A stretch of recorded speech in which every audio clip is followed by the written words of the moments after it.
Shiva, le spécialiste du ménage et repassage à domicile depuis 20 ans, présente Sud Radio 7 Excellent, Judith Belair. Bonsoir les copains, c'est Excellent sur Sud Radio, la voix des créateurs français, tous styles confondus. Ce soir, nous allons aborder ensemble deux manières d'embrasser la scène de la musique au spectacle équestre. Elle nous a ravis, chers auditeurs, avec des titres devenus cultes. La voilà de retour avec un nouvel album coloré, aux textes assumés. Je suis pas une sainte. Princesse Erika n'aime pas le blabla, vous le savez, mais elle aime chanter, c'est certain, et elle a plus d'une corde à son arc, puisque jouer la comédie, ça fait aussi partie de son chemin. On va vous demander comment se passe cet excellent retour, chère Princesse Erika, et puis faire un retour sur votre belle épopée sur Sud Radio. Bienvenue. Merci de me recevoir. C'est un plaisir. Son histoire de famille est autant son histoire de vie que de boulot. Il a pris la suite de son père à la tête des Folies Grusses depuis 2019, c'est ça, 2019, Firmin Grus.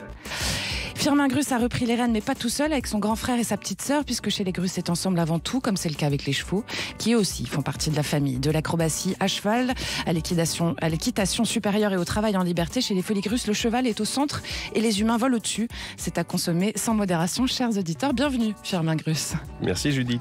C'est excellent, bienvenue à tous. Vous êtes chez vous, évidemment. Princesse Erika, rebonsoir. Alors, quelques extraits de votre nouvel album, Je suis pas une sainte, on vous écoute et puis on débrief juste après. Jusqu'à demain, jusqu'à demain, jusqu'à demain, on laisse couler. Jusqu'à demain, jusqu'à demain, jusqu'à demain. Et qui disait, écoutez l'oiseau qui parle, le vent soufflait dans les arbres. Jusqu'à demain, jusqu'à demain, jusqu'à demain. Je suis pas une sainte, je veux pas le paradis, ni être crainte, ni qu'on me prie, yeah, yeah, yeah, yeah, yeah, yeah. Je suis pas une sainte, il faut défaillir.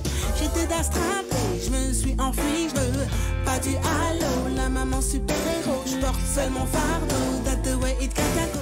Y a trop de gens qui blessent, qui moquent, qui insultent, trop de business et de descente abrupte. Faut que ça m'intéresse, faut du trash, faut que ça chahute. J'entends mon cœur qui bat. Je veux bouger mes fesses sans que ça vous rebute. Être une déesse sans icône, sans culte. Pour éviter le stress, un bon spliff et une flûte. Princesse Erika sur Sud Radio. Vachement bien, hein, bravo. Merci. Vous n'avez pas perdu votre groove, Princesse Erika. Ah, c'est gentil. Clairement. Et puis, en plus, aménagé, orchestré, réalisé par Louisville. Je suis dans mon petit écrin. Ouais, clairement. Clair. Alors, pour les auditeurs, quand même, on a entendu des extraits de 3 chansons du nouvel album. Donc, Jusqu'à demain, c'était accompagné à la guitare par Louisville, justement, qui est passé sur France 3. On a entendu aussi Je suis pas une sainte, qui est aussi le nom de l'album, que vous avez composé, écrit, etc. Et puis, alors, Peur sur la ville avec Marca, un featuring. Alors, Marca, pour info et pour les auditeurs, c'est accessoirement le père de Roméo, Elvis et Angèle, quand même. Donc, c'est assez drôle. C'est une famille musicale aussi. C'est une famille musicale. Mais moi, en fait, mais comme connu, vous venez d'une famille musicale. Complètement. Voilà. Moi, j'ai mon père qui était, puisqu'il est parti il y a très peu de temps, un guitariste, mais qui, pour son plaisir, mais qui nous jouait quand même des morceaux, genre les concertos d'Aranjuez, enfin les trucs comme ça. C'était quand même du grand... Et ma mère qui écrivait beaucoup. Donc je pense que les deux, ça donne nous. Ouais, clairement. Et quand je suis allée au Cameroun, donc je vois mes cousines et mes neveux, ils sont tous guitaristes, tous chanteurs. Bon, c'est sanguinaire. C'est un bon virus, hein. Ouais, j'adore. Alors, Je suis pas une sainte, ce morceau qu'on a entendu et qui est aussi le titre de l'album, j'ai considéré ça moi, comme un espèce de plaidoyer, en fait, pour la liberté des femmes, à ne pas être une sainte, justement, Princesse Erika, est-ce que je me trompe? On n'a pas à le revendiquer. Cette image-là, et à le revendiquer, justement. Et surtout, à le dire elle-même. Parce que quand quelqu'un dit, ouais, mais toi, t'es pas une sainte, c'est une agression, ou c'est un reproche. Alors que quand tu dis, moi, je suis pas une sainte, c'est-à-dire que, non seulement, comme tu dis, c'est un plaidoyer pour expliquer qui tu es, et puis c'est une façon de dire, je l'ai dit la première, donc après tout ce que tu peux dire derrière, je m'en fiche. Moi, je sais qui je suis, et de toute façon, si je suis sur cette terre, comme nous tous ici, c'est que je suis pas une sainte. Sinon, je serais déjà montée au paradis. C'est pas donc voilà, c'est une façon de dire que. Et puis aussi, c'était moi, c'est surtout pour comme je te disais tout à l'heure, la virtualité qu'on nous montre avec ces images d'Épinal. Enfin, je sais, c'est pas des images d'Épinal, hélas, c'est ces femmes, surtout les femmes. Moi, c'est vraiment ça qui m'inquiète. La représentation des femmes, des jeunes femmes. Mais ça évolue vachement quand même, non? Non, ça change pas. C'est-à-dire que ça dépend qui tu suis, qui tu regardes. Je trouve que le réseau social... Si c'est Kim Kardashian, c'est moyen, quoi, c'est ça. Après, c'est chacun son goût. Moi, je trouve que non, ça ne m'ira pas. Mais moi, Pourquoi ? Parce que l'image, elle est trop lisse et qu'elle est pas réelle, quoi. Elle est pas authentique. Elle est pas authentique. Elle est fausse et du coup, elle peut être angoissante pour une jeune fille qui se dit « Ah, mais jamais je vais y arriver !» Tu vois ? Non, mais attends, mais TikTok, tu sais que TikTok, c'est une application qui provoque des suicides, des dépressions chez les jeunes gens. Quoi. Je veux dire, non, moi, je trouve que c'est fou. Moi, je trouve que ça doit être interdit. C'est à éviter, ça devrait être interdit de montrer aux gens une image qui n'est pas réelle et qui est inatteignable. Tu vois, il y a un sketch de Florence Foresti qui me fait vraiment rire. Elle est là et elle fait mais pourquoi tout le monde fait du jet ski un mardi? Voilà. Bon, voilà. Et elle fait, moi, je suis là, je suis sur mes chiottes, j'ai raté ma vie. Non, enfin, surtout pas Florence Foresti, quoi. Surtout, il faut aller aux toilettes, quand même. Alors, pour revenir à Je suis pas une sainte, c'est quand même un album très imagé qui s'écoute un peu comme on lit un livre, hein, parce que vous aimez bien écrire, ça passe vachement par l'écriture. Et ce qui est intéressant, c'est qu'il y a aussi un côté très cinématographique dans votre écriture. Comment est-ce que vous composez l'univers de chaque chanson? Ça parle d'une expérience, d'une envie d'un sujet, justement. Par exemple, Je suis pas une sainte, vous l'avez vécu. Exactement. Voilà. Et j'ai voulu le dire parce que bon, moi je suis pas je suis quelqu'un d'assez je dirais impulsif pour être gentil avec moi. Entière. Oui, voilà. Et donc des fois ça peut créer du conflit. Et j'ai remarqué que quand tu assumes et que tu dis oui, voilà, j'ai merdé ou je n'ai pas bien fait, ça te donne plus de liberté pour mieux faire. Enfin moi je trouve que c'est pour mieux évoluer, quoi. Voilà, exactement. Alors que quand tu dis non mais je suis parfaite et tout, alors vas-y, ça fait du TikTok, quoi. Voilà, ça fait du TikTok. En fait, je suis en train de me rendre compte qu'on a beaucoup de points communs. C'est pas pour rien que je vous ai mis ensemble. C'est énorme. Je sais bien d'assembler les gens. Déjà, moi j'ai bien aimé le style de musique parce que ça m'a rappelé ma jeunesse et je pense que c'est une période de liberté. Vous allez voir. Les années 80-90, là, c'était une période où la musique était en expansion et voilà. Et on sent dans le grain de l'album qu'il y a cette période. Il nous manque aujourd'hui. C'est-à-dire que moi, j'ai pas voulu... Enfin, il y a de l'électronique et tout ça, etc. Moi, j'ai voulu prendre... bien sûr que tout est... c'est Louisville qui orchestre et qui réalise. Donc, mais on a vraiment cherché, tu vois, l'authenticité dans le son aussi. C'est-à-dire, par exemple, dans Je suis pas une sainte, on a cherché, tu vois, dans les sons de grosses caisses, dans les sons de caisse claire, des choses authentiques, dans les sons de guitare, voilà. Pas forcément, tu sais, ces espèces de samples à la chaîne que tout le monde utilise. Et quand t'écoutes quelque chose, moi j'écoute. C'est très uniformisé aujourd'hui. Mais c'est formaté comme tout, comme les fringues, comme la bouffe, comme tout. Moi j'ai envie de manger des choses spécifiques. J'ai pas envie de manger quelque chose que tout le monde. Enfin, si, venez manger chez moi, mais je ne veux pas, tu vois. Attention, je vais relever l'invitation. Hein. je fais bien manger. Hein. J'en doute pas une seconde. Et alors justement, dans cet album, il y a plusieurs styles de son, de musique, et vous croisez les genres en fait. Vous faites de la variété, Princesse Erika. Et je la revendique. Voilà. Je revendique de faut arrêter de dire que variété. vous êtes une artiste reggae, c'est pas vrai du tout. Parce qu'il y a différents styles. Alors, il y a un son chaud, on va dire caribéen, on pourrait dire presque, limite parfois. Oui, afro-caribéen, je dirais. Et c'est mon flow qui est reggae. Et moi, je suis reggae. Donc, j'ai pas besoin. C'est-à-dire, le reggae, pour moi, c'est une attitude. C'est une attitude. C'est une manière de vivre. Voilà, c'est une manière d'être. Parce que, en fait, le reggae, à la base, c'est quoi? C'est une musique de revendication, de révolte. Moi, c'est comme ça que je me ressens. Donc, j'ai pas besoin d'être redondante. Je me suis dit, bon, voilà. Mais c'est vrai que il y a toujours un petit fond reggae quelque part dans mes sons. Il y a des chansons très reggae. Puis, mais dans tous mes albums, c'est comme ça. Les gens découpent, disent, ah, mais tiens. Parce qu'en fait, vous écoutez que les tubes. Bon, c'est vrai qu'il y a que les tubes. Les gros tubes, ouais. Donc, mais même, il faut que je travaille, il y a trop de blabla. Zéro track aussi, pardon. Voilà, exactement. C'est quand même très différent. Je veux dire, si t'écoutes vraiment, c'est pas du tout les mêmes genres de reggae. C'est ça, c'est vraiment différents genres. Voilà, et donc. Et puis ça raconte des histoires à chaque fois aussi. C'est surtout ça. Ouais. C'est le plus important, ça. C'est d'abord ça. Ouais. Et alors justement, aussi, ça fait quand même 11 ans, je crois, votre dernier album, c'est ça? Le dernier album, oui, date de 2011. Ouais. Et pourquoi alors? Pourquoi? Parce que la vie, parce qu'il faut... non, mais c'est vrai, la vie déjà. Ensuite, l'équipe. Parce que faire un album sans équipe, pour moi, c'est impossible. Déjà... Faire un album et quelle réussite. En famille toujours, hein. Même les copains, c'est la famille, quoi. Quand vous travaillez avec, quand vous créez un album, vous créez ça avec des gens avec qui. Il faut que ça soit des gens enthousiastes, passionnés, qui aient la foi, parce que après, bon, dans la promo, tout ça, c'est plutôt la partie agréable, mais la partie où tu dois, chercher l'argent, monter le projet, convaincre, c'est très très très ardu. Et maintenant, et puis après, tu étais là, le chiffre, les streams et tout. Moi, je regarde pas parce que ça me. En fait. Je n'ai jamais fait de la musique pour ça. Moi, j'ai fait de la musique parce que d'abord, ça me plaît, c'est pour moi. Et ensuite, après, pour partager, si possible, avec le plus de gens possible, mais c'est pour partager ce que je ressens. En fait, moi, la musique, pour moi, c'est quelque chose qui vient de moi et qui part vers les autres. Ouais. C'est pas, je vous ramène à moi. Non, c'est je viens vers vous. Donc, si tu veux, tu prends. Si tu veux pas, tu prends pas. Ouais. Mais je n'oblige personne à écouter. Et donc, quand il faut faire du rendement, moi, j'ai toujours trouvé que l'art et le rendement, c'était très compliqué. Mais, on va en parler avec Firmin Grus justement après, hein, parce que c'est un savant mélange. Oui, et en même temps, on veut vivre de notre art. Ouais. Bien sûr. Mais moi, vivre dans le luxe, avoir des Ferrari et tout ça... Oh, même pas une petite Bentley, Princesse Erika. Je sais pas conduire déjà, donc il me faudra un chauffeur, enfin je t'imagine. Et alors vous avez il y a un truc que je marque chez vous aussi, c'est que vous avez toujours été très très forte pour créer des refrains qui restent. Parce que là, la chanson qu'on vient d'entendre, Je suis pas une sainte, ça reste. Ouais, blablabla, évidemment, enfin trop de blabla, c'est resté.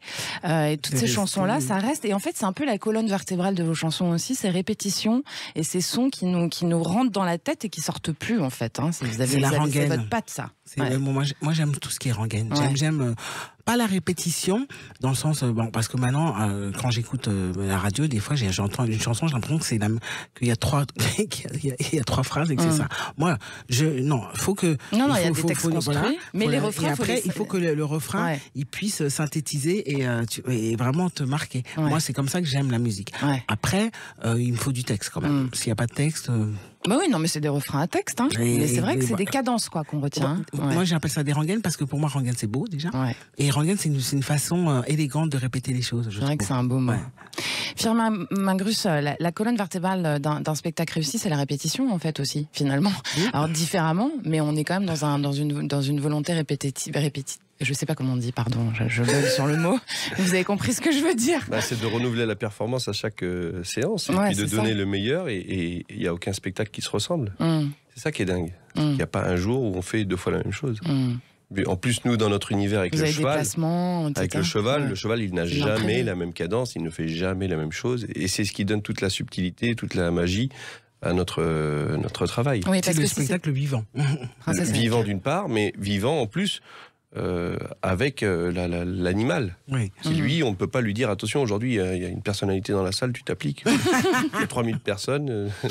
Non, lui, il a envie d'être en forme. Ouais. Voilà, exactement. Ouais. C'est à nous de formater, de préparer bien le travail et de donner les bonnes indications. Pour que le cheval aille bien. C'est ça. Et le cheval, par contre, lui, comme tu dis, il kiffe. Hein. C'est-à-dire que il ressent, quand il donne sur la piste, quand ils sont fougueux, quand on les voit, les étalons, là, on en a 50 dans la cavalerie, quand ils arrivent sur la piste et que vous les voyez montrer leurs atouts et leurs poils et leur musculature, etc., c'est parce qu'ils aiment ça. Hein. Ce sont des vrais artistes, des vrais athlètes. Eh ben, vous allez nous dire ça et plus encore dans un instant, dans cet excellent Ce soir avec vous, la chanteuse, auteure et compositrice Princesse Erika et l'homme de spectacle et de chevaux, Firmin Grus, directeur des Folies Grus. Ne bougez pas de là, nous on vous rejoint tout de suite. À tout de suite. Shiva, le spécialiste du ménage et repassage à domicile depuis 20 ans, présente Sud Radio 7 Excellent, Judith Belair. Vous êtes bien sur Sud Radio et nous aussi c'est excellent. Il y a encore 3 bons quarts d'heure pour parler de l'excellence dans les différents styles de spectacle que sont la musique chaude et colorée de Princesse Erika et l'art équestre et acrobatique précis et enivrant de Firmin Grus. Alors Firmin Grus, on peut entendre en fond une des musiques de votre spectacle aux Folies Grus. Ça enivre, hein, c'est sur une de vos vidéos que je suis allée le voler. Exactement. Voilà, et les Folies Grus, c'est pas loin de la Porte Passy dans le bois de Boulogne et vous êtes encore présent jusqu'au 5 mars là-bas, c'est ça ? Tout à fait. Voilà. Et on est là depuis depuis le 1er octobre. On a donné, je ne sais pas combien de représentations. C'est tous les week-ends. Vous en mettez à combien ? Ça dépend, les vacances, c'est tous les soirs. On doit être entre 150 et 180. Waouh ! On n'a pas arrêté cette année. C'est un gros carton, on peut le dire. Hein. C'est un succès assez impressionnant et puis une fierté pour moi et ma famille. Bah ouais. Parce qu'on a créé les Folies Grus en 2019. Alors, on a repris on a repris la compagnie. La compagnie Alexis Grus, elle est née en 74 à Paris avec Sylvia Montfort. Et puis avant, ça s'appelait le cirque Alexis Grus. Et puis, nous, on a enlevé le mot cirque parce qu'on avait du mal à se retrouver par rapport à l'identité du cirque aujourd'hui. C'est-à-dire qu'on a une piste, on a des chevaux, on fait un travail qui est... fidèle à Philippe Asselet qui formait les chevaux au champ de bataille et les cavaliers au champ de bataille dans cet espace scénique et qui a eu l'idée de faire un spectacle dans la piste. Et ensuite, il a intégré des saltimbanques. Ça a donné une forme de spectacle, mais ça s'appelait l'amphithéâtre Asselet. D'accord. Et je ne sais pas à quel moment on a appelé ça du cirque. Mais aujourd'hui, le cirque, c'est pas ce que nous on fait. Bah non, pas du tout. Ouais. Donc c'est pour ça Moi, que je l'ai vu le spectacle, je peux le dire, je peux témoigner, c'est pas du cirque, effectivement. C'est vraiment un spectacle équestre acrobatique. Oui, quoi, mais nous, on a toujours été influencés, mon père, par Sylvia Montfort, par rapport au théâtre, par rapport à la comédie française, par rapport à une narration, par rapport à une histoire, une écriture de spectacle. L'envie, ce que tu disais tout à l'heure sur la chanson, sur la musique. Nous, on compose les spectacles comme avec nos talents d'abord, avec nos disciplines, notre savoir-faire, et puis avec aussi le travail qu'arrivent à fournir les chevaux. Un cheval, chez nous, c'est 3 ans de formation. Il y a 3 disciplines, il y a 50 chevaux. On travaille de 7h30 tous les jours jusqu'à 13, 14, 15 heures non-stop dans la piste avec les 2 pistes avec les chevaux. Et ce travail-là, une fois qu'il commence à s'accomplir, on peut penser, écrire un spectacle et présenter les tableaux. Les 2 ensemble, quoi. Et le concept des Folies Grusses, donc il est né en 2019, et il englobe en fait l'univers avec la restauration, l'accueil à cheval, les musiciens qui sont dès l'entrée. Ça, c'est vous qui en êtes l'impulsion, hein, Firmin Grus, aussi, de ce nouveau concept. Parce que c'est dans l'air du temps. Évoluer, quoi. C'est dans l'air du temps, on aime l'hospitalité, on aime être choyé, on aime être accueilli quand on va quelque part. Et ça fait partie de nos valeurs, mais on ne le faisait pas. Nous, on était en coulisses, on attendait que les spectateurs rentrent dans la salle et après, on allait présenter le spectacle. Aujourd'hui, le fait d'être au contact en permanence, ça crée vraiment une proximité très importante et surtout un sentiment où on se sent bien. Voilà. Oui, une interaction avec les gens. Et puis, l'ADN de la compagnie, il ne faut pas l'oublier, c'est que tous les artistes sont les membres de la famille. Ouais. Ça, c'est une particularité. On est 15 sur la piste. Oui. Et puis, les 15, c'est que des gens de ta famille. Il y a mon père, ma mère, mes enfants, mes frères. Et alors, ce qui est fou, Princesse Erika, c'est que ça fonctionne. Et ça fonctionne vachement bien. Alors, je fais un petit point pour nos auditeurs sur l'univers Grus, quand même. Grus, ça existe depuis près de 150 ans, je crois. Oui, c'est votre 1854. Voilà. Et alors, vos spectacles, ils mettent en scène une 50aine de chevaux dans des tableaux artistiques et acrobatiques. Est-ce que c'est comme ça que vous auriez envie que je décrive votre univers ? Firmin Grus, est-ce que ça vous va ? Alors moi, j'ai un terme pour définir la compagnie Alexis Grus aujourd'hui, c'est le Conservatoire des arts équestres de la piste. D'accord. C'est vrai que il y a un véritable répertoire chez nous. On peut piocher dedans. On sait qu'on a dans les disciplines acrobatiques, les pas de deux, les voltiges, les jockeys, les pyramides, etc. Et ensuite, tout le monde fait un peu de tout aussi, chez vous. Tout le monde d'abord. Il y a une autre particularité dans la compagnie Alexis Grus, c'est la rencontre d'Alexis Grus et Gypsy Bouglione, née Bouglione, qui était une saltimbanque, ma maman, qui elle nous a appris à mon frère, ma sœur et moi les disciplines saltimbanque. Moi, équilibriste sur échelle libre, ma sœur fil de ferriste et mon frère jongleur. C'est vachement impressionnant. C'est beau comme terme. Et mon père, le côté cavalier. Ouais. Et la rencontre de ces 2 univers, c'est exactement ce que j'expliquais, le travail de Philippe Asselet. C'est cette rencontre qui est une véritable rencontre. Donc ça donne naissance à des choses qui sont assez étonnantes. Et vous avez un savoir-faire unique, parce que vous êtes quand même les seuls à gérer autant de chevaux au quotidien et puis à les mettre ensemble en scène, en harmonie, parce que ça fonctionne vraiment. Donc vous êtes les seuls à faire ça, à savoir ce savoir-faire. Oui, c'est ce que j'essaye de défendre tous les jours, c'est ce que je crie sur tous les toits dans les institutions pour dire qu'un patrimoine, il faut le protéger. Voilà. On parlait tout à l'heure des réseaux sociaux, de tout ça. L'exploit aujourd'hui est un peu vulgarisé. Tout le monde fait des exploits sur Internet, mais on ne voit pas les chutes des exploits, ou on ne voit pas les erreurs des exploits. Quand on va au spectacle vivant et quand on vit moi je le dis souvent, quand je suis debout sur mon cheval au galop ou mon frère, ma sœur, il y a un risque. Il fait 1m80 et il est au galop. Donc le pied à côté, on finit au 4e rang des fautails. Ça, c'est du vivant. C'est un art de la précision absolue. Mais c'est ça aussi que les gens viennent voir. Moi, j'aurais pas envie de vous voir mais le risque, en fait, c'est la prise de risque. Et pareil, que nous, quand on est sur scène, il y a un accord à côté, t'es là, merde, j'ai raté. Et le public ne doit pas le voir. Le blanc, moi, je sais que, comme c'est des nouvelles chansons, je dis toujours, alors là, je risque de me tromper, je me trompe pas. Mais si jamais je me trompe, excusez-moi. C'est très désagréable pour nous, mais aussi pour les gens, ils se disent, bon, après, tu peux t'en arranger, tu vois, mais alors, moi, ce que je voulais te poser comme question, finalement, Erika, allez-y. Est-ce qui fait la musique? C'est aussi quelqu'un de ta famille? Alors, depuis des années, nous, on a un orchestre depuis 40 ans. Sur scène? On a un orchestre de 10 musiciens avec une chanteuse, Candice Paris. Ah, mais je la connais. Ah, ben voilà. Voilà. Je savais qu'il fallait que vous rassemble tous les deux. Elle a chanté le 14 juillet en haut de la Concorde, devant toute la France.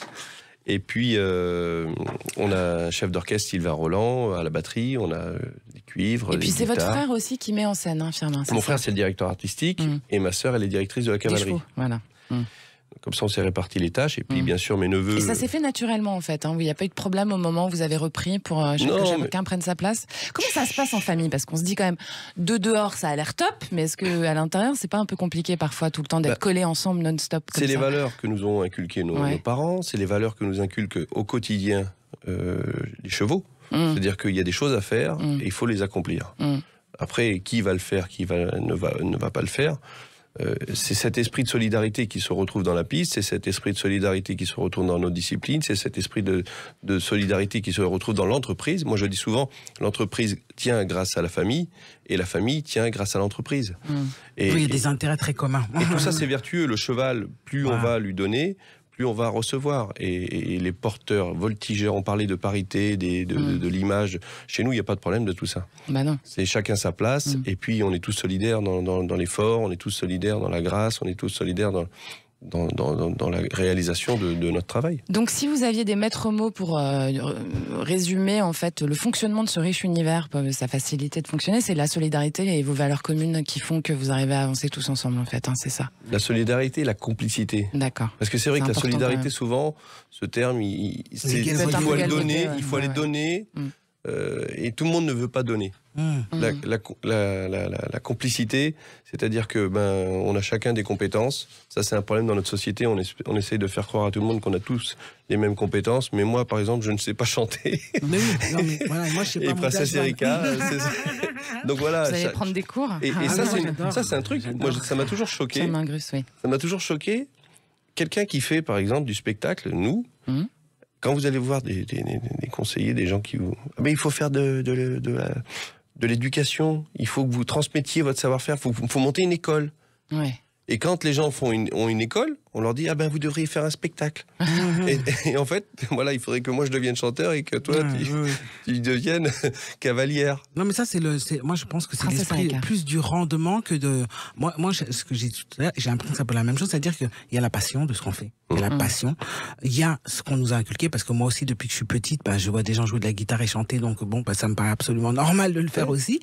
Et puis ensuite, il y a, comme tu dis, le savoir-faire. Et le savoir, moi, je trouve que l'entourage, c'est ce qui est de plus important pour moi, parce que moi, j'ai beaucoup souffert d'avoir des entourages peut-être pas très... Assez solides.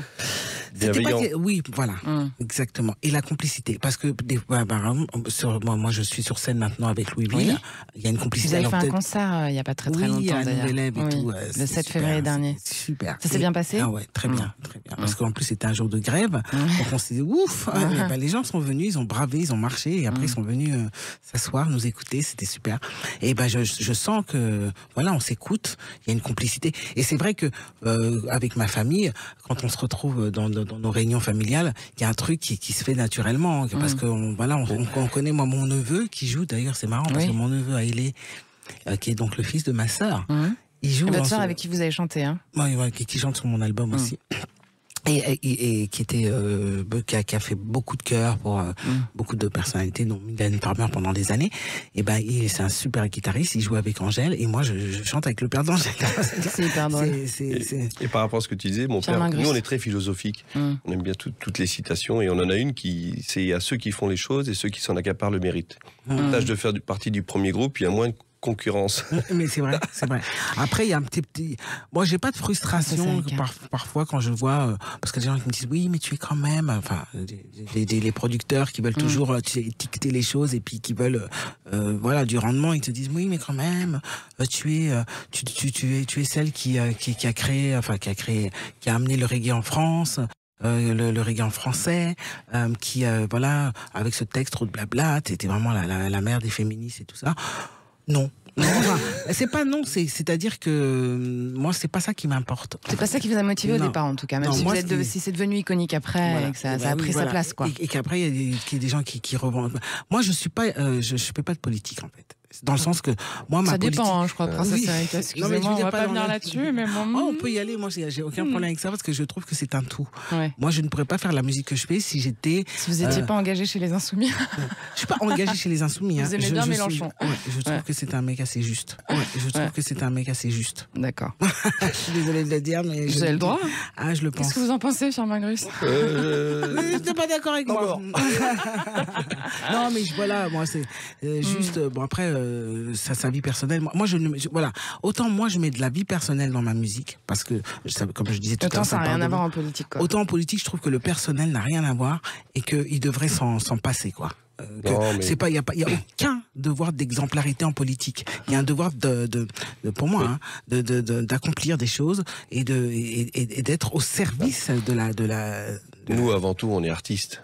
Un artiste ne peut pas être engagé.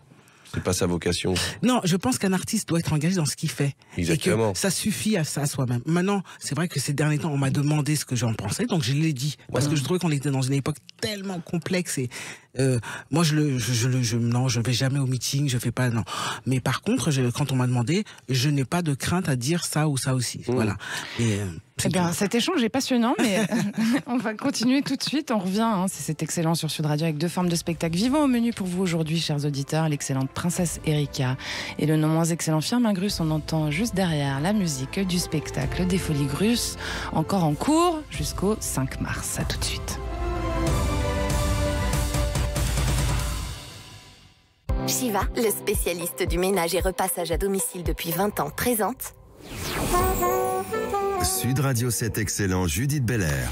C'est excellent sur Sud Radio, rien que pour vous ce soir, mes chers auditeurs. Je suis en compagnie des 2 artistes éponymes, Princesse Erika et Firmin Grus, le directeur des Folies Grus. Alors Firmin Grus, on est de la même génération, tous les deux. Alors écoutons quelques titres de Princesse Erika qui ont bercé nos adolescences respectives. C'est parti.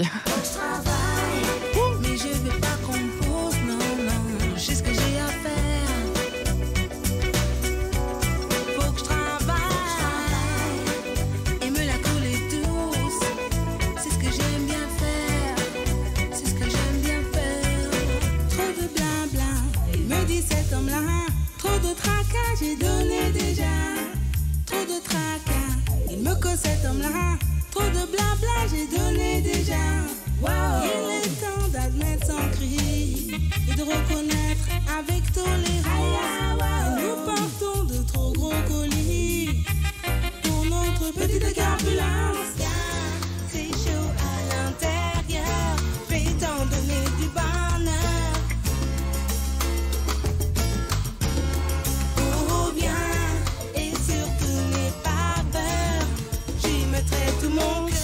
J'adore cette chanson. Allez-y, chantez un peu là. Oh bien. Ah ouais. Tu vas m'aimer, tu vas m'aimer. J'adore cette chanson. Elle est très jolie, cette chanson. C'était une chanson d'amour. Une chanson, ah bon? Oui. J'en écris pas beaucoup, mais en fait, non, c'est toutes mes chansons. En fait, sont des chansons d'amour. De cœur, ouais, de cœur. Alors, Princesse Erika, sur Sud Radio, vous l'aurez compris, chers auditeurs, on a entendu Faut que je travaille, on a entendu... Donc ça, c'est sorti en 1995 sur l'album d'origine, c'est votre premier album. Non, c'est pas votre premier album, c'était le premier single. C'était Trop de blabla, premier single. Premier single en 88, voilà, ensuite l'album qui est sorti juste après, qui s'appelait Princesse Erika, et deuxième album d'origine, avec 2 éditions différentes, et en fait... Au départ, on avait sorti Viens. Oui. Bien, c'est chouette. Qui est sorti plus tard d'ailleurs. Non, alors Viens, c'était le pro. Alors, c'était un peu compliqué. C'est non, mais ça, c'est les trucs sur Internet. C'est les trucs des maisons de disques. Voilà. D'accord. Alors allez-y, reprenez du début. D'origine, alors je sors mon premier album avec Calomnie, Maladie de la vie. J'adore aussi. J'adore mes chansons, c'est fou. C'est bien, vous avez raison. Vous n'êtes pas la seule. Et dessus, il n'y avait pas trop de blabla. Trop de blabla, vraiment, c'est un single à part. Voilà. Donc, Princesse Erika avec Calomnie, à la dérive de mes mots, tout ça sort en 1992. Ensuite sort l'album d'origine, première édition, avec en single, premier single, Viens, c'est chaud à l'intérieur. Et donc Ensuite, là, les directions à l'époque, c'était pas Universal, c'était Polygram. Oui. Ça change et tout. Et ils ressortent une version. Et là, ils sortent Faut que je travaille version qu'on connaît, avec le clip avec Romain Duris, Carole Rocher. Oui, c'est ça. Ils étaient bien jeunes. Hein, ouais, c'était leur pour Carole, c'était ça. Et d'ailleurs, j'aime beaucoup. C'est Olivier Dahan qui l'a réalisé. C'est Olivier Dahan qui l'a réalisé. C'est pas n'importe qui. Hein. Mais c'est un garçon vraiment que j'aime beaucoup, qui est vraiment charmant et qui m'avait dit, j'ai beaucoup aimé parce qu'il m'appelle, il me dit bon, Erika, qu'est-ce que tu veux? Je dis moi je vais faire un truc, je vais jouer, je veux que ça soit un film. Donc il me propose 2 scénarios. C'est génial. 2 scénarios, on dit normalement, mais bon. C'est pas grave. Et mais là, je dis, c'est celui-là. Et après, il me présente Romain, avec qui il avait travaillé sur un film Un frère et tout. Et on trouve Carole et on part dans le sud pendant 10 jours. Elle était toute jeune aussi, c'est marrant de les voir. Je l'ai revu, le clip, c'était drôle. Tellement, elle est toujours. Elle dégage, hein. Elle dégageait, mais puis elle improvisait tout le temps. Elle était tout le temps en proposition. Alors qu'est-ce que ça vous évoque, Firmin Grue, justement ces titres-là, parce que je pense que vous les avez écoutés comme moi et comme nous tous à l'époque, et c'est quand même empreint d'une certaine liberté peut-être aussi qu'on a. Moi j'étais surtout, j'avais quelques titres que je mettais en boucle et ça me rappelle surtout l'époque où je mettais Réglisse en boucle chez moi. Mais de l'huile. Ok. Ouais, on passait beaucoup de temps quand même à écouter de la musique. Non, pas beaucoup. Pas beaucoup, vous. Nous, on montait, vous étiez tout le temps sur les chevaux. On répétait. D'accord. Vous avez commencé à quoi? La première fois que vous êtes monté sur un cheval, Firmin, vous aviez 5 ans, quoi. Oui, exactement. Debout. Avant, un Falabella, il est tout petit, là c'était à 3 ans. Non, direct un cheval. Mon père nous a mis directement sur un grand cheval. Ouais. Ah bah dis donc. Pour que ça devienne naturel. Absolument. Moi, la première fois que j'ai joué la guitare, je pense que j'avais 5 ans aussi. Ouais, c'est ça. J'ai pris la guitare de papa, qui était très grande et tout, et j'ai commencé à faire semblant de jouer. En fait, j'essayais de reproduire ce qu'il faisait. Ouais. Et en fait, ils ont dit non. Alors lui, il a dit, enfin, maman, ils nous ont dit, vous allez faire du conservatoire. Bon, alors on a été au conservatoire. Il a eu raison. Hein. Voilà, donc ça marche beaucoup le mimétisme pour apprendre. Vous, c'est comme ça que vous avez appris aussi. Nous, on avait des parents, quand on les voyait sur la piste, on n'avait qu'une envie, c'était de leur ressembler. Et puis, c'est ce qu'on essaie d'inculquer à nos enfants aussi. Et je pense qu'ils vivent la même chose. Et alors, vous avez un point commun justement là-dessus. Vous, Princesse Erika, vous écrivez des chansons, on l'a dit, hein, et vous écrivez un livre en ce moment. Alors, oui. Alors, c'est un livre sur votre maman. C'est pas sur ma maman. C'est un livre qui retrace un peu mon parcours jusqu'à une période à une certaine période. D'accord. Parce que c'est vrai que maman était et est toujours, parce qu'elle est toujours là, la première femme issue de l'Afrique subsaharienne, on va dire, avoir été publiée. Elle est très jeune. Et elle a écrit un livre qui s'appelle Ngonda à l'école, qui est étudié maintenant dans les écoles au Cameroun comme un livre féministe, puisque ça revendiquait l'éducation des jeunes filles. Et ça, la pomme n'est pas tombée loin de l'arbre. Hein. Voilà. et c'est marrant parce que la première phrase, je crois, ce matin, maman a cuisiné du pangolin. Je dis maman. Et moi, je lui demandais c'est quoi du pangolin. Quand j'étais petite, le mot me semblait. Et alors, Princesse Erika, en fait, vous êtes héritière, un peu comme Firmin, de tout ce que son père lui a transmis, ses parents. Vous êtes héritière aussi du courage de votre mère, justement, de ses mots, de cette implication, etc. Et puis, ça a dû vachement vous marquer et vous influencer, évidemment, dans votre chemin. Oui, parce que moi j'avais des parents, ma mère surtout, c'est vrai, mais mon père aussi, mais ma mère, qui étaient des résistants. Parce que quand elle est partie du Cameroun, le Cameroun n'était pas encore indépendant. Mes parents sont arrivés ici à la fin des années 50. Donc le Cameroun, voilà.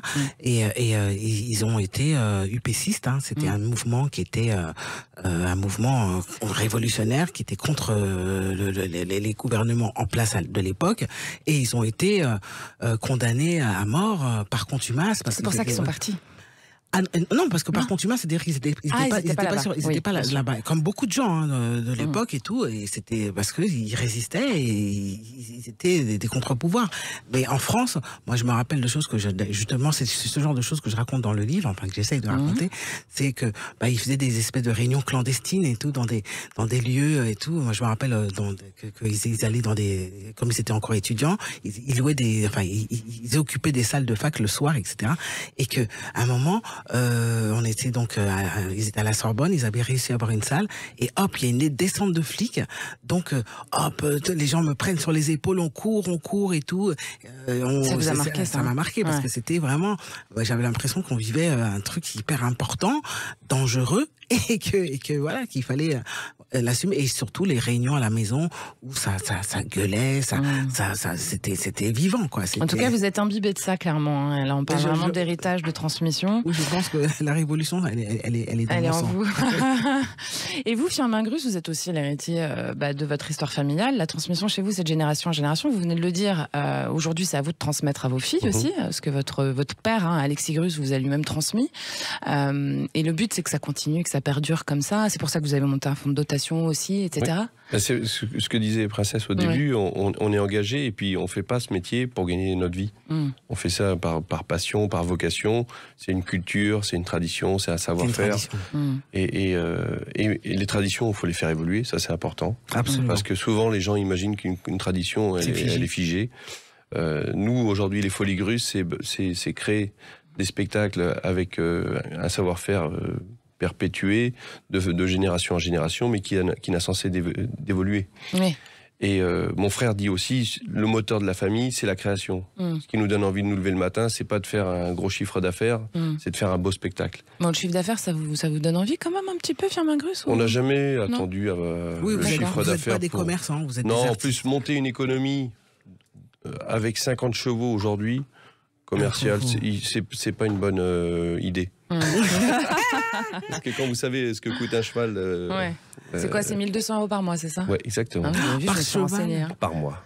Par cheval par mois, ça fait beaucoup d'argent. Et alors, votre spécificité aux Folies Grus aussi, on en parlait tout à l'heure, c'est cette harmonie particulière entre la famille, le travail artistique et l'équitation, en fait, à haut niveau. C'est ça, votre particularité? Oui, c'est d'arriver à trouver l'équilibre de ces trois choses. On parlait aussi de la musique tout à l'heure. Donc, nous, on est tous musiciens. Moi, je joue du trombone. Mon frère est trompettiste. On peut le retrouver quasiment tous les dimanches soirs au caveau de la Huchette à partir de 22h à Paris, en bœuf. donc. Voilà. Mais d'ailleurs, tu m'as pas répondu tout à l'heure quand je t'ai demandé qui faisait la musique. Eh ben, j'allais y répondre. C'est pour ça que je revenais dessus. Ah, merci. Et on a tout l'orchestre qui crée un collectif. Soit ce sont des arrangements en général sur des musiques originales arrangées pour l'orchestre. Mais cette année, ça va être la première année où l'intégralité du spectacle, pour les 50 ans, il y aura 100% de création. Donc on a un auteur, Grégory Garel, qui s'investit pour la chanson et la musique. Et après, tous les arrangements se font avec un collectif de l'orchestre. Le saxophoniste Zinzin, Cyril Moretto.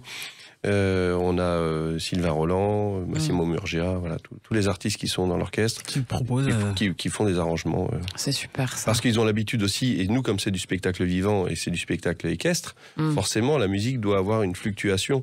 C'est-à-dire que presque animal aussi, en fait. Il y a des boucles dans les morceaux qui nous permettent, si le cheval a raté son exercice ou si on veut prolonger, s'il va moins vite que d'habitude, on met tout ça en place. Alors, il y a une autre transmission dont on va parler et que vous vivez tous les deux, chacun différemment, c'est la transmission au public. Le retour du public, c'est un peu la base dans votre métier. L'enthousiasme que vous créez. Vous, Firmin Grus, imagine les étoiles dans les yeux des enfants et puis des parents et de tous les gens qui viennent, finalement. C'est peut-être le meilleur cadeau qu'on vous fasse, quoi. Ça, c'est important de... Nous, par exemple, la manière dont on crée les spectacles, l'enfant profite, mais c'est un spectacle qui s'adresse d'abord à un public adulte.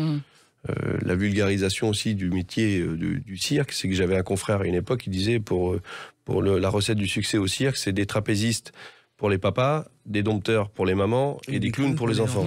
Voilà l'image de la profession. C'est un peu réducteur de la population, voilà. effectivement. Ouais. Donc nous, c'est pas ça. Nous, c'est mon père, c'est le travail effacé par le travail. Ça, c'est sa définition de l'art. C'est déjà plus beau. Et puis, ce que je disais tout à l'heure, c'est cette complicité. Moi, ce que je recherche, ce que l'on recherche tous dans la famille, comme on est artiste, c'est de donner le meilleur de nous-mêmes. Et puis, surtout, d'essayer de reproduire et de produire l'émotion. C'est ça. L'émotion, c'est quoi? C'est quand le poil il se dresse sur la peau, quand on a la petite chair de poule. Là, et ça, c'est ce qui nous manque dans la société actuelle. On nous vend du rêve. Non, moi je trouve qu'on nous vend de l'angoisse et de l'anxiété. Ah oui. Non, mais même dans les spectacles. C'est pas parce que... Vous, c'est pas ce que vous faites sur scène, Princesse Erika. Non, quand je dis ça... Mais vous non plus, d'ailleurs. Je trouve que le but, c'est de sortir du contexte aussi et de créer des espaces. Il y a quand même des militants de la culture et de... Eh ben nous, moi, je pense qu'on est là, justement, parce que... Enfin, moi, c'est comme ça que je le ressens en ce moment. Surtout, moi, je me trouve essentielle. Enfin, comme toi. Mais la culture est essentielle, on peut le dire. Oui, bien sûr. Comme femme de culture, je trouve que nous sommes essentiels parce qu'on est dans une société tellement stressante et tout. Et nous, on est là pour... Tu sais, comme disait André Breton, on est là pour... comment il disait ça? Il y a bon, c'est le surréalisme, mais c'est-à-dire que la réalité embellit. Tu vois, c'est-à-dire que on propose quelque chose qui n'existe pas, qui sort de nos tripes, de nos têtes, de nos doigts, voilà, et qui doit faire rêver, faire peur, enfin tu vois, qui doit sortir de ce quotidien qui est souvent anxiogène, anxiogène en ce moment, mais qui peut être accablant, voilà. Et nous, on doit être là pour embellir tout ça. Oui, on peut pas être l'antidote en plus de cette société. Sylvia Montfort, par exemple, qui était ma marraine en l'occurrence, en plus, elle disait il faut du temps pour faire comprendre que le beau est beau. Et en fait, c'est ça notre travail, toute notre vie, c'est ça. Le beau est tellement subtil. Ben voilà. Et relatif en plus, hein. Enfin, je veux dire subjectif. Hein, quand quelque chose est beau, moi, je pense qu'il est beau. C'est difficile de dire qu'il est pas beau. Je suis tout à fait d'accord. Vous savez quoi, j'adore quand l'échange il fonctionne comme ça, que j'ai même plus de questions à poser à mes invités, c'est magnifique.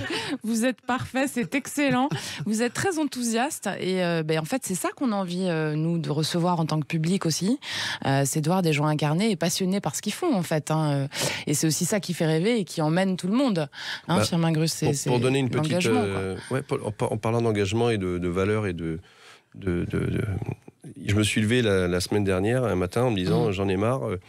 J'ai vu le drame qui s'est produit en Syrie, en Turquie, au Liban, et on nous parle que de la réforme des retraites en France, du matin au soir.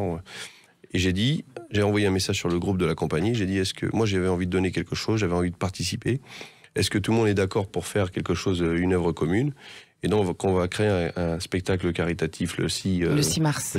Ouais. Et on invite des artistes. Alors moi, j'ai pris mon téléphone et j'ai envoyé un message à tout le monde. Qui veut participer, qui veut m'aider, les journalistes, les médias, les chanteurs, les musiciens, moi, j'ai rien les reçu, acteurs. Hein. C'est ce que j'allais dire, et Princesse, elle va venir chanter. Pas besoin de SMS quand on se voit. Le 6 mars, notez ça bien, chers auditeurs, hein, l'aide à la Syrie et à la Turquie, c'est important. Et les Grus sont engagés là-dessus, peut-être avec Princesse Erika. Va-t-on savoir ce qui se passera? Je vais te laisser mon numéro. C'est comme ça que ça se passe, c'est excellent. L'auteur, compositrice, chanteuse et actrice, attention, Princesse Erika et Firmin Grus, l'artiste polyforme et directeur des Folies Grus, sont avec vous et moi sur Sud Radio. C'est excellent, on revient dans un instant. Shiva, le spécialiste du ménage et repassage à domicile depuis 20 ans, présente Sud Radio, c'est excellent, Judith Belair. C'est excellent sur Sud Radio et c'est le cas de le dire avec l'excellente chanteuse, compositrice Princesse Erika et le non moins excellent directeur des Folies Grus, Firmin Grus. Alors Princesse Erika, on l'a dit tout à l'heure, vous nous offrez un nouvel album, Je suis pas une sainte, et une tournée à venir qui a débuté, on l'a dit aussi, le 7 février dernier à la Nouvelle Ève à Paris. Déjà, est-ce que vous êtes heureuse de revenir sur scène et quel effet ça vous fait? Non, moi, ça, c'est mon bonheur. Vraiment, la scène, c'est que, alors, ça, comme je disais tout à l'heure, ça fait peur, hein, d'être sur scène et tout. Il y a quand même un risque, voilà. Mais il y a alors, nous, on était vraiment, j'avais l'impression que j'étais devant des amis parce qu'il y avait une telle interaction avec les gens.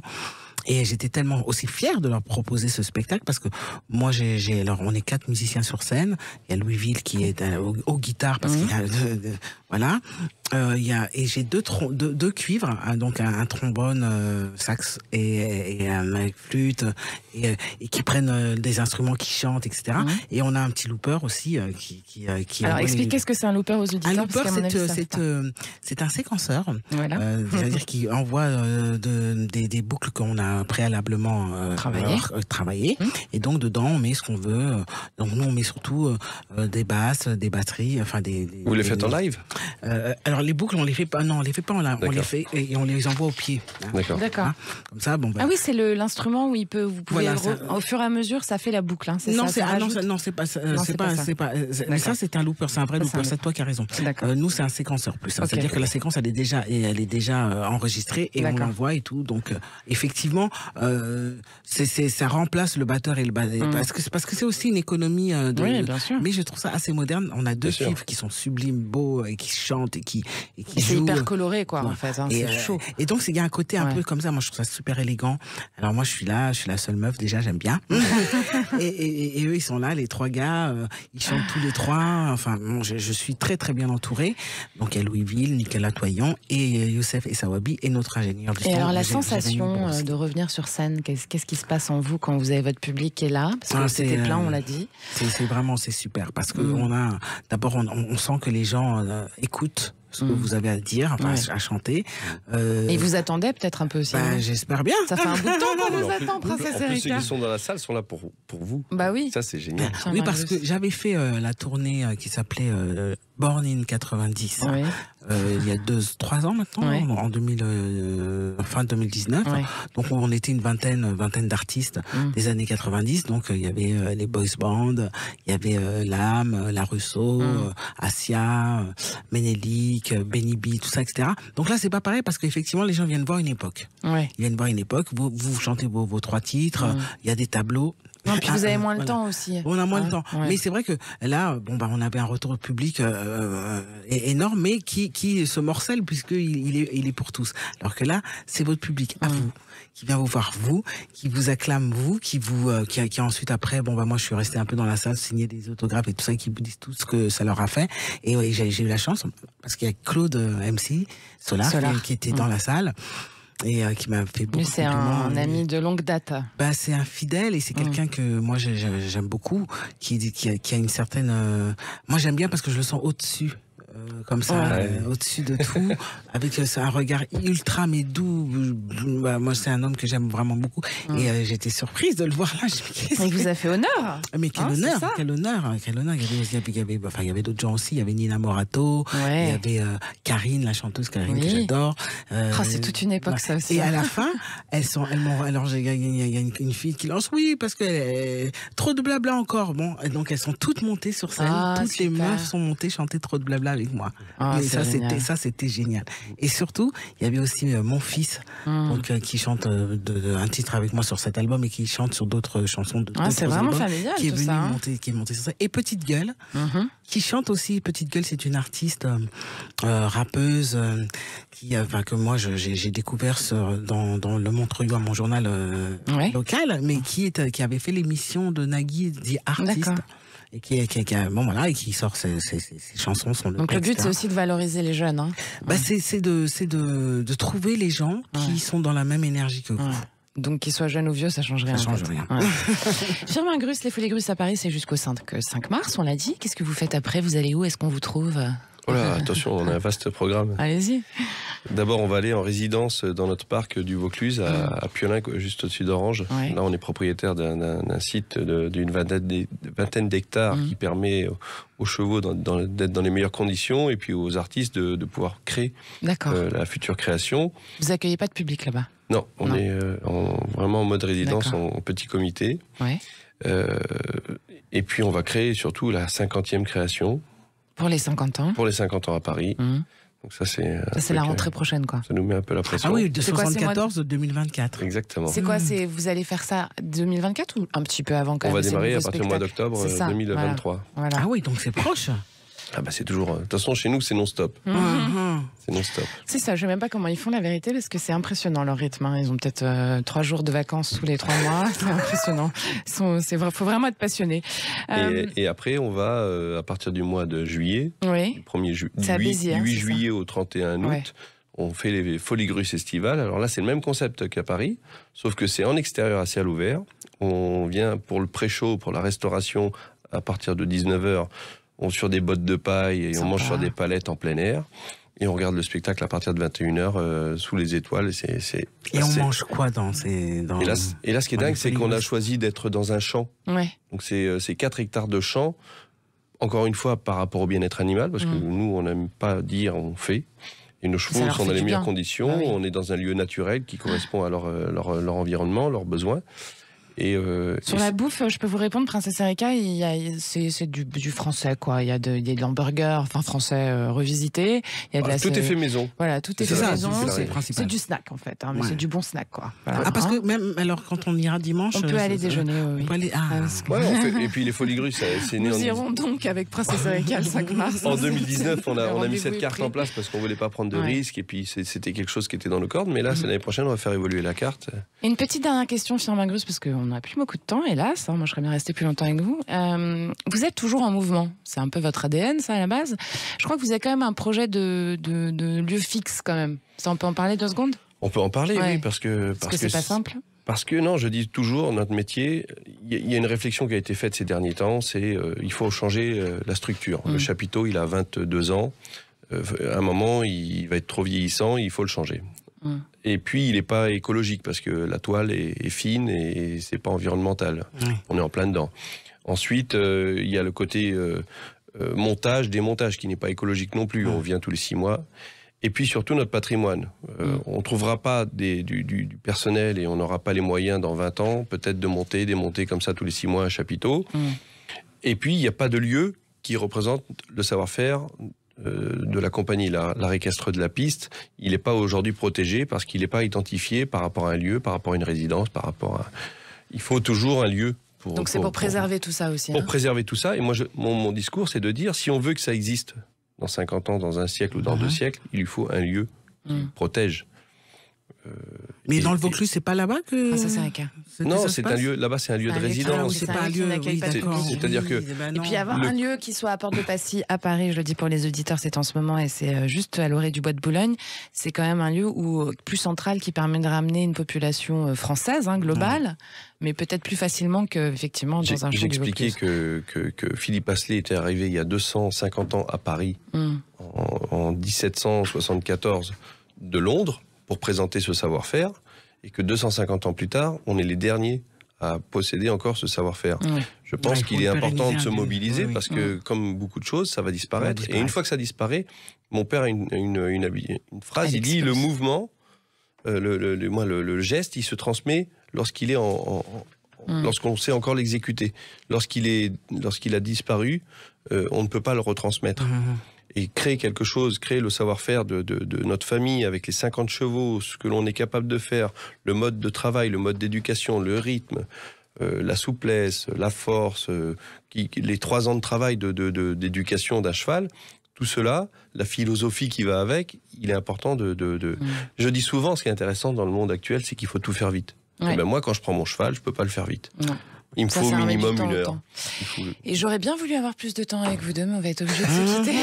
Ça passe très vite. Je pense qu'elle va continuer en antenne, la conversation, a priori. Ouais, mais je pense aussi. Parce que c'est quand même l'émission qui crée le lien, ça fonctionne là ce soir. Le temps, c'est voilà. Le temps, faut donner le temps au temps. Comme disait Mitterrand. Eh ben merci à tous les deux, Princesse Erika, Firmin Grus. Merci beaucoup. Merci beaucoup, Julie. Merci de nous avoir reçus. Voilà. Alors Princesse Erika, vous avez une petite tournée qui commence très bientôt et vous commencez avec le 25 mars au Tamanoir à Gennevilliers, c'est ça? Oui, tout à fait. Et alors vite fait, il y aura le 16 juin Grand Unisson à Saint-Jean-de-la-Ruelle, le 8 juillet le Festival de la musique sur ville à Châlons-en-Champagne et le 17 novembre la biscuiterie de Château-Thierry. Pour ce qui est des Folies Grus, Firmin Grus, c'est jusqu'au 5 à Paris, puis après ça sera cet été à Béziers pour ceux qui ont raté. Et rendez-vous le 21 octobre à Paris pour les 50 ans. Et voilà, c'est dit, je serai là. Merci à tous les deux. Eh bien, merci à tous pour votre écoute fidèle. Merci à mon réalisateur d'aujourd'hui, Maxime Sénat, sans qui je ne serais rien. Je vous embrasse les copains. Vous pouvez tout podcaster sur le site de la radio, sudradio.fr. Vous avez les réseaux sociaux.